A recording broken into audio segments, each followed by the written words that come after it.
धन्यवाद अध्यक्ष महोदय। सन 2025 चे विधानसभा विधेयक क्रमांक 4 महाराष्ट्र दारूबंदी सुधारणा विधेयक 2025 हे आदरणीय सुधीरभाऊ मुनगंटीवार आणि अतुलजी भातखळकर साहेबांनी जे आणलेलं आहे अशासकीय विधेयक, याला तर मी समर्थन देण्यासाठी उभा आहे। हे विधेयक अतिशय महत्त्वाचं आहे आणि आपण बहुतेक आमदार हे ग्रामीण भागातून येतात। आपल्या ग्रामीण भागामध्ये म्हणजे दारूबंदीचा जसा शहरामध्ये त्रास होतो, पब्लिक ठिकाणी जे प्लेग्राउंड्स आहेत त्या ठिकाणी दारूचं सर्रास सेवन केलं जातं, त्याच्यामुळे समाजावर होणारा परिणाम याच्यापेक्षाही महत्त्वाचा आमच्या भागामध्ये देशी दारू म्हणजे ज्याला हातभट्टी म्हणतो आपण, हे ठिकठिकाणी ती बनवली जाते आणि त्याचे जे इन्ग्रेडियंट्स पाहिले इतके घातक असतात। म्हणजे नवसागर असेल, युरिया असेल किंवा सडलेल्या गोष्टी त्यामध्ये टाकून त्या ठिकाणी फर्मेंटेशन केलं जातं आणि त्याची दारू बनवली जाते। अध्यक्ष महोदया, दुर्दैव असं आहे, म्हणजे अनेकदा आम्हाला वाटतं की पोलीस काम करत नाहीत, पण मी अनुभवलेलं आहे की पोलीस खूप सक्षमपणे काम करायचं जरी ठरवलं पोलिसांनी, अनेकदा काही एका गावची काही मंडळी माझ्याकडे आली होती, म्हणजे आमच्याकडे हातभट्टी सर्रास विकली जाते, काहीतरी कारवाई झाली पाहिजे। आम्ही पोलिसांना विनंती केली, पोलिसांनी स्क्वॉड घेऊन गेले, हातभट्टी विकणाऱ्यांना ताब्यात घेतलं, पोलीस स्टेशनला पोहोचले आणि पोलीस स्टेशनला पोहोचल्यानंतर त्यांचा जागीच टेबल बेल त्या ठिकाणी झाला आणि पुढच्या अर्ध्या ते पाऊण तासामध्ये जी डबडी पोलिसांनी ताब्यात घेतली होती त्याच्या जागी नवीन डबड्यांनी जागा घेतली आणि परत हातभट्टीचा धंदा आहे असा सुरू झाला। दुर्दैव असं आहे की कायदा जो मुंबई दारूबंदी कायदा आहे, ज्याच्या 65 कलमाच्या अंतर्गत कारवाया केल्या जातात, हा सक्षम नाहीये, हा तेवढा ताकदवर नाहीये। कारण एकीकडे आपण कायदे करतो आणि कायदे केल्यानंतर कोर्टामध्ये कोणीतरी काहीतरी पळवाटा शोधतं आणि मग आपण दोषी ह्या पोलीस प्रशासनाला धरतो।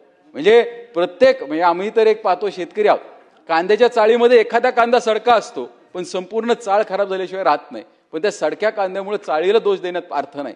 एखादा पोलीस चुकीचा असेल याचा अर्थ यंत्रणा चुकीची नाहीये, पोलीस यंत्रणा चांगल्या पद्धतीने काम करते, पण त्यांचे कायद्याने हात बांधले गेलेले आहेत। जसे या दोन्ही आमच्या ज्येष्ठ सदस्यांनी मागणी केलेली आहे की हा कायदा नॉन बेलेबल झाला पाहिजे आणि कडक कारवाई झाली पाहिजे। मी मागेही बोलताना सांगितलं, हे माझं वैयक्तिक मत आहे की देश, समाज, प्रशासन हे कायद्यापेक्षा कायद्याच्या भीतीवर चांगल्या पद्धतीने चालतं।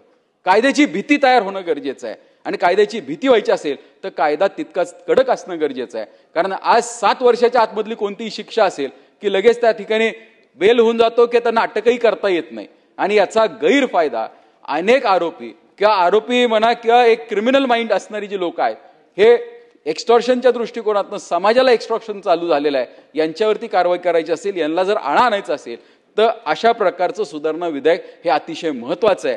माझं मंत्री महोदयांना विनंती आहे की आपण याचा एक तर विचार करावा किंवा शासन स्तरावरती नवीन कायद्यामध्ये काय सुधारणा करता येतील या दृष्टिकोनातून प्रयत्न करावेत। मला बोलण्याची संधी दिली त्याबद्दल आपले आभार मानतो। धन्यवाद। 1-2 मिनिटात संपवतो मी। महाराष्ट्र राज्यामध्ये अध्यक्ष महोदय आपल्या माध्यमातून मला एक बाब शासनाच्या निदर्शनास आणून द्यायची आहे, पॉइंट ऑफ इन्फॉर्मेशनच्या माध्यमातून। ग्रामीण मार्गांचं दर्जोन्नती आपल्या राज्यामध्ये सुरू आहे, जे नॉन प्लॅन रोड्स आहेत त्याची दर्जोन्नती करण्यासाठी शासनाने खास एक समिती तयार केली आणि समितीने काही निर्देश दिले होते। माझ्या मतदारसंघातले अनेक रस्ते हे दर्जोन्नतीसाठी शासन दरबारी दाखल झालेले आहेत।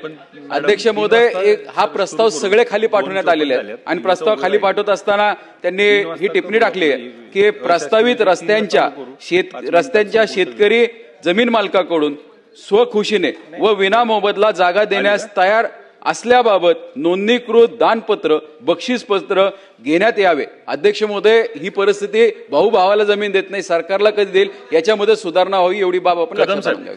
कदम साहेब,